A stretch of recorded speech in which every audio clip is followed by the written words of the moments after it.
इसी हवाले से बात कर लेते हैं। हमारे साथ मौजूद हैं ब्यूरो चीफ इस्लामाबाद इफ्तिखार शिराजी साहब। इफ्तिखार साहब, ईरान की जानिब से जवाबी कार्रवाई का आगाज कर दिया गया है, आप क्या समझते हैं, देर आयत दुरुस्त आयत? देखें, इसका तो कभी इम्कान था और इसका ऐलान भी ईरानी क़यादत ने कर रखा था कि वो एक बड़ा मौसर और सख्त जवाब देंगे। और अक्टूबर में भी जब दोनों मुल्कों के दरमियान एक महदूद पैमाने पे गोया के झड़पें हुई थी, इसमें भी हमें आपको याद होगा किसी तरह ईरान की जानिब से सैकड़ों की तादाद में ड्रोन और फिर कुछ मिसाइल फायर किए गए थे। बट अगेन इस बात को ज़हन में रखना चाहिए कि इसराइल के पास एक नहीं बल्कि डिफेंस के 3 सिस्टम वहाँ पे काम कर रहे हैं, आयरन डोम समेत। तो मेरे ख्याल में अब देखना ये है कि ईरान की जवाबी कार्रवाई बुनियादी तौर पे इसराइल के अंदर कितने बड़े डैमेजेस करती है, कितने बड़े नुकसानात करती है। क्योंकि हमने देखा है कि जो आज गोया कि कल की सुबह जिस तरह इसराइल ने अटैक किया, कि उनकी फौजी क़यादत को गोया कि एलिमिनेट किया, साथ में उनके दिफाई निज़ाम को नाकारा बनाया और फिर जो जोहरी तनसीबात हैं उनको भी निशाना बनाया गया। तो उसके मुकाबले में जो ईरान की जवाबी कार्रवाई है वो यकीनी तौर पे इस बात की तो गमाजी करती है कि ईरान भी अब एक जंग की कैफियत में चला गया है। लेकिन क्या ये जवाबी कार्रवाई इसराइल को उसी तरह गोया के डैमेजेस कर पाएगी कि नहीं कर पाएगी कि जिस तरह इसराइल ने गोया के डैमेजेस किए हैं ईरान के अंदर? तो मेरे ख्याल में ये बात काबिल जिक्र है। अब देखना ये भी है कि इसके बाद इसराइल भी पहले ही कह चुका है कि जो उनका ऑपरेशन है गोया कि वो इब्तिदा है, उसके बाद मजीद अभी हमले उनकी जानिब से भी जारी रहेंगे। अब इस दौरान वो क्या शहरी आबादी को निशाना बनाता है या फिर अगेन फिजाई ऑपरेशन के जरिए वो दिफाई तनसीबात को निशाना बनाता है, एयरपोर्ट को निशाना बनाता है, वहाँ पे कुछ और तनसीबात को।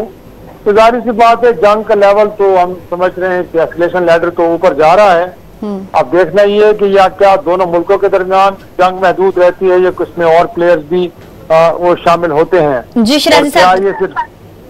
क्या समझते हैं आप? आपने कहा कि जंग की कैफियत में ईरान जा चुका है, जिस तरह से इजराइल ने हमला किया और अब जवाबी कार्रवाई का आगाज कर दिया गया है ईरान की जानिब से, और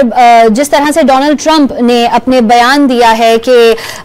हमले ज्यादा संगीन होंगे, ईरान डील करके उससे पहले कि कुछ भी ना बचे, जिस तरह से एक धमकी नुमा जो बात की गई है ट्रंप की जानिब से, आप क्या समझते हैं कि आलमी जंग की शुरुआत हो चुकी है?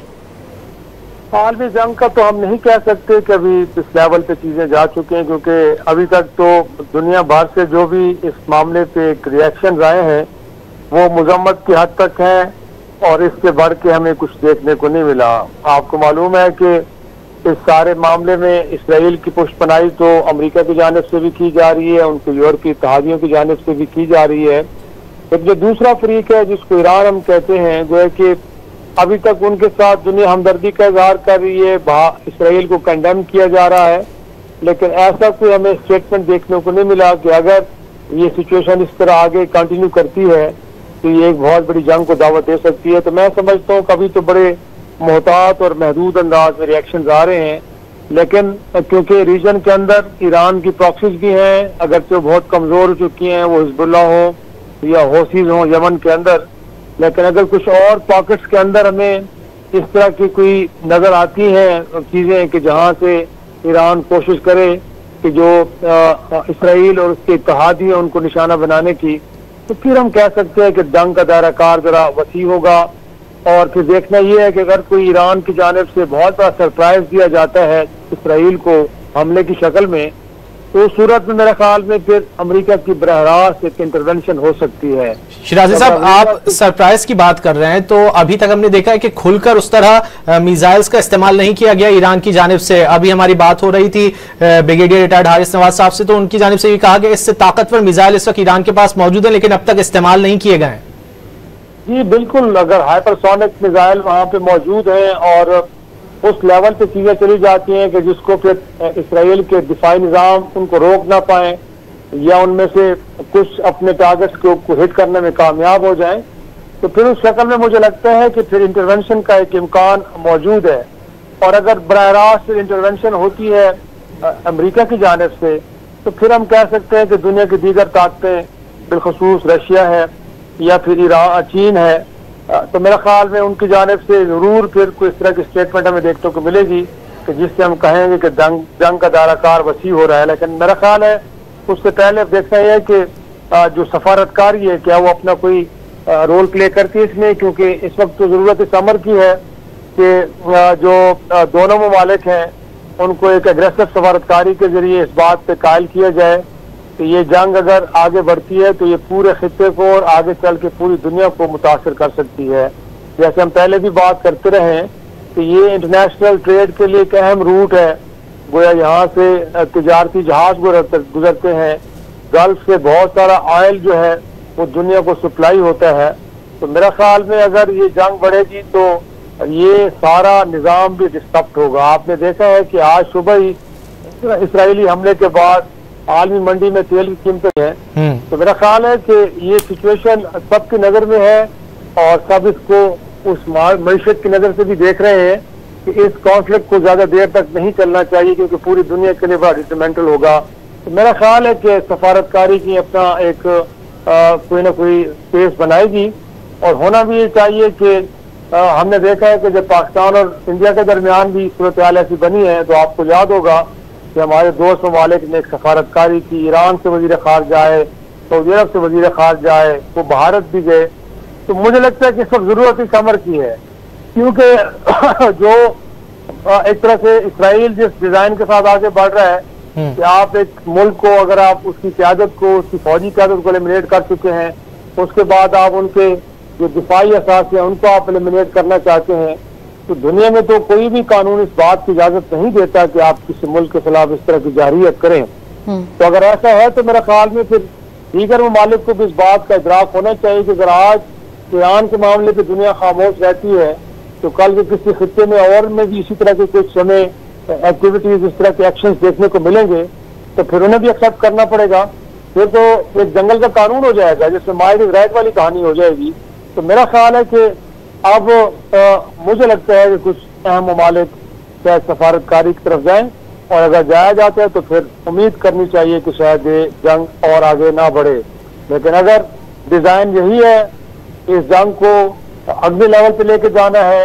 अगर इसराइल और उनके इत्तेहादी जो अमेरिका और यूरोप का ये ख्याल है कि ईरान के अंदर एक रजीम चेंज लेके आना है, वहाँ पे जो इस वक्त हुकूमत इसका खात्मा करना मकसूद है, जिस तरह शाम के अंदर किया गया कि बशर अल-असद की हुकूमत को खत्म किया गया वहाँ पे और एक रजीम चेंज लाया गया है, तो अगर यहाँ पे भी डिजाइन ये है तो फिर तो मुझे लगता है कि जितनी भी कोशिशें किसी सतह पे भी होंगी वो को ज्यादा कारगर साबित। शिराजी साहब, आपको लगता है शाम में जिस तरह रिजीम चेंज हो गई उस तरह ईरान में हो सकती है? देखें, इस बात को तो आप जरूर जहन में रखें कि ईरान के अंदर गोया के एंटी रेवोल्यूशनरी फोर्सेस अच्छी खासी तादाद में मौजूद है जिनको जिद इनकलाब कहा जाता है, जो समझते हैं कि जिस वक्त रजीम ईरान के अंदर है वो अवाम का हकीकी नुमाइंदा रजीम नहीं है और ऐसे लोगों की तादाद अच्छी खासी ईरान के अंदर है। तो मेरा ख्याल में कि जब बाहर से जाहिरियत हो रही है और अंदर से भी लोग उस निज़ाम, उस हुकूमत के खिलाफ हैं, तो हम कह सकते हैं कि इस बात का इम्कान तो मौजूद है कि जब इंटरनली और एक्सटर्नली फोर्सेस अपना जोर लगाएं तो मुमकिन तौर पे कुछ ऐसा हो जाए। और इस वक्त आप देख रहे हैं कि बहरहाल ईरान के अंदर जो हुकूमत है वो प्रेशर में तो जरूर है क्योंकि ओवर द ईयर्स कई दहाइयों से उन्होंने जो एक पॉलिसी अपनाई है एंटी अमेरिका, और फिर उन्होंने अपने कौम को, अवाम को यकीन दिलाया कि अपने दिफा को नाकाबिल तस्खीर बनाएंगे, लेकिन इसमें वो कामयाब तो नहीं हो पाए। तो यकीनी तौर पे एक अंदर से भी रिजेंटमेंट और एक हम कह सकते हैं कि मुखालफत का अंसर देखने को मिलेगा। और मुझे लगता है कि इस वक्त इसराइल का जो अंदाज है इस वक्त हमले करने का और जिस तरह वो ईरानी क़यादत को एलिमिनेट कर रहा है, मुझे लगता है कि ख्वाहिश उनकी भी यही है और डिजाइन उनका भी यही है कि वहाँ पे रजीम चेंज लाया जाए। और वो लोग के जो माजी में भी हमने देखे कहीं ना कहीं एक जब सदारती इलेक्शन होते रहे ऐसे मौकों पे ऐसी फोर्सेज अपना वहाँ पे कोशिश जरूर करती रही हैं गोया के अपने आप को आगे लाने के लिए, मनवाने के लिए, रजीम चेंज के लिए। तो उनको भी थोड़ा बहुत एम्पावर किया जाएगा, उनको भी थोड़ा बहुत सपोर्ट किया जाएगा और इस कोशिश को कामयाब बनाने की एक होगी मेरे ख्याल में एक मुहिम। लेकिन उसमें कितनी कामयाबी होती है इस पर तो बात की जा सकती है। तो इस वक्त जो हम मुख्तलिफ लोगों से बात कर रहे हैं, वो है कि उनका ख्याल ये है कि इस वक्त ईरान को चाहिए कि वो अपने न्यूक्लियर प्रोग्राम के ऊपर जो एक उन्होंने मौक़िफ़ लेकर रखा हुआ है उसमें लचक लेके आई जाए और अपने दोस्त ममालिक के जरिए सफारतकारी को जगह दी जाए, ताकि ईरान सफारतकारी के जरिए एक तब्दील शुदा मौक़िफ़ के साथ पहले मरहले में कम अज़ कम इस जो बढ़ती हुई जंग है इसको रोके, तो फिर उसके बाद आगे देखा जाएगा कि अपने मुल्क के दिफा के लिए वो क्या कर सकते हैं, उसके लिए क्या रीजनल अप्रोच अपनाई जा सकती है, क्या वो अपनी फॉरेन पॉलिसी के अंदर बदलाव लाया जा सकता है, वो बात की बात है। लेकिन फिलहाल जंग को टालने के लिए, क्योंकि अगर हम ताकत का तवाज़ुन देखें तो इसराइल के पास state of the art technology है, वेपनरी है, उनके पीछे अमेरिका जैसा यूरोप जैसे ममालिक खड़े हैं, वो है कि उनको प्रॉब्लम्स नहीं है। दूसरी तरफ ईरान है कि जिसके पास कन्वेंशनल वेपन है, ड्रोन्स और कुछ कोई मिसाइल्स होंगे, लेकिन उनके पास स्टेट ऑफ द आर्ट जंगी तैयारे नहीं है, उनके पास दिफा का मौसर निज़ाम नहीं है जिस तरह इसराइल के पास है। तो मेरा ख्याल में जो ताकत का तवाज़ुन है वो तो फेवर कर रहा है इसराइल को। तो ऐसे में हम बार बार बात करते हैं। शिराजी साहब, कतर कलामी के लिए माजरत, आपने ताकत के तवाज़ुन की बात करी। हम देख रहे हैं कि इसराइल को अमेरिका की पुष्टपनाही भी हासिल है। अमेरिकी सदर की जानिब से भी कहा गया कि वो खुलकर इसराइल की मदद करेंगे अगर जरूरत पड़ी। रशिया और चीन का किरदार कितना अहम हो सकता है, लेकिन रशिया ऑलरेडी हम देख रहे हैं कि एंगेज है यूक्रेन के साथ, तो आप समझते हैं कि रशिया आगे आएगा, कुछ करेगा? देखें, रशिया ने कुछ करना होता या चीन ने कुछ करना होता तो मेरा ख्याल में जिस अंदाज में गोया के शाम के अंदर हुकूमत का खात्मा किया गया और दाइश से मुंसलिक लोगों को वहाँ पे मुसल्लत किया गया, तो यकीनी तौर पे वहाँ तो रूस के गोया के फौजी अड्डे भी हैं। आपको मालूम होना चाहिए कि शाम के अंदर तो रूस के शामी अड्डे भी हैं वहाँ पे, और वहाँ पे जाहिर सी बात है कोशिश की जा सकती थी, लेकिन हरगिज़ ऐसा नहीं किया गया, क्योंकि उस वक्त लग रहा था कि सारे अमल को अमेरिका और इसराइल सपोर्ट कर रहा है, तो उनके सामने खड़े नहीं हुए और पीछे हट गए। और हम देख रहे हैं कि इवन के पाकिस्तान भारत तनाज़े के अंदर भी कोई इतना अग्रेसिव रोल नजर नहीं आया। हमारे दिफा के रिलेशन चीन के साथ जरूर हैं, उन्होंने अपना एक मौसर रोल प्ले किया, लेकिन सफारतकारी की सतह के ऊपर वहाँ पे भी हमें कोई ज्यादा प्री डोमिनेंट रोल उनका नजर नहीं आया। तो अब मेरे ख्याल में इसमें तो कोई शक नहीं है कि अगर ईरान के अंदर रिजीम चेंज आता है और फिर वहाँ पे अगर कोई इसराइल और अमेरिका नवाज हुकूमत कायम होती है, तो वो खिते में जो वो ममालिक के बिलखुसूस देखें ईरान की सरहदें कहीं ना कहीं बड़ी करीब कुर्बत है उसकी, रूस के साथ भी करीब का मुल्क है। इसी तरह पाकिस्तान के साथ एक तवील सरहद लगती है और बिलखुसूस के चाबहार एक अहम बंदरगाह कि जहाँ पे अगर वहाँ पे इसराइल और अमरीकी हिमायत के साथ वहाँ पे लोग बैठते हैं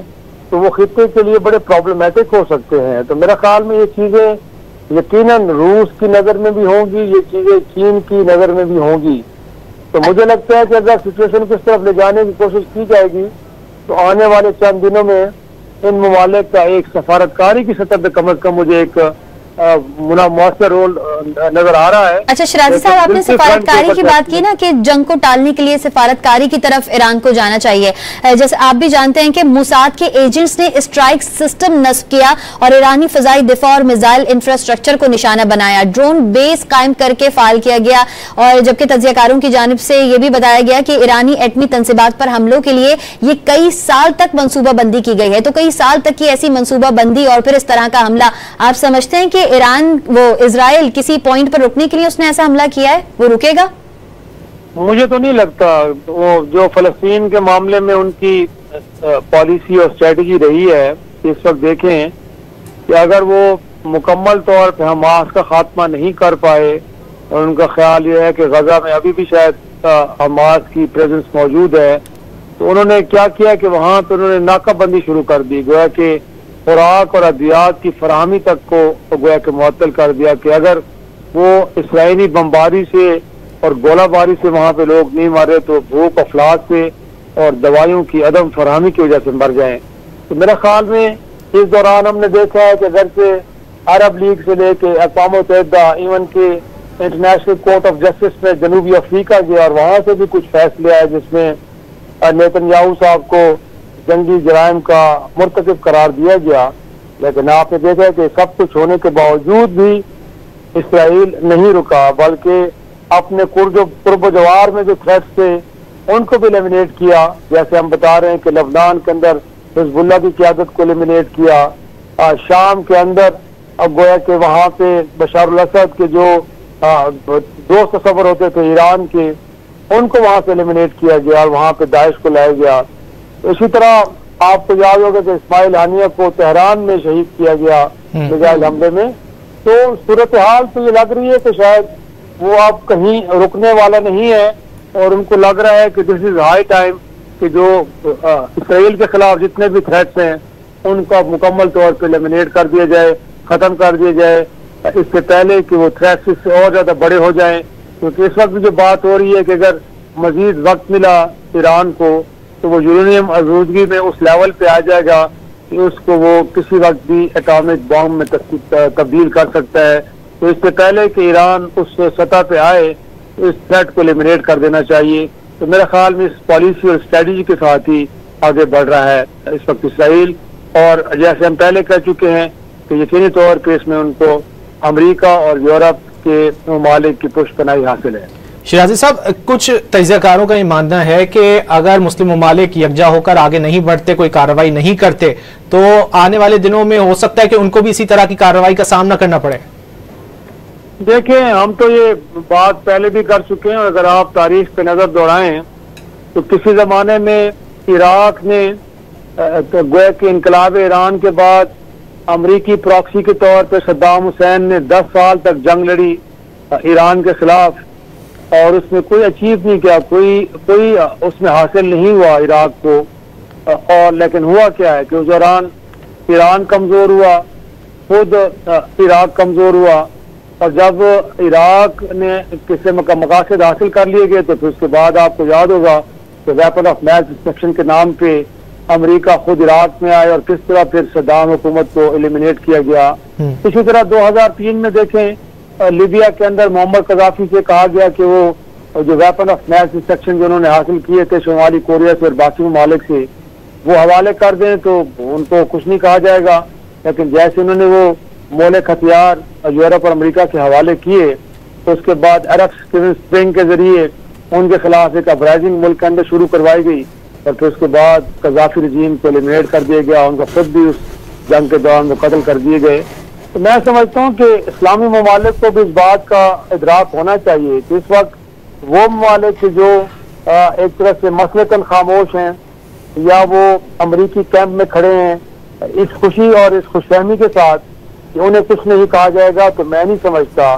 कि ऐसा होगा। हाँ, ये जरूर है कि वो ममालिक के जो अमेरिका और इसराइल की टर्म्स के ऊपर रहना चाहेंगे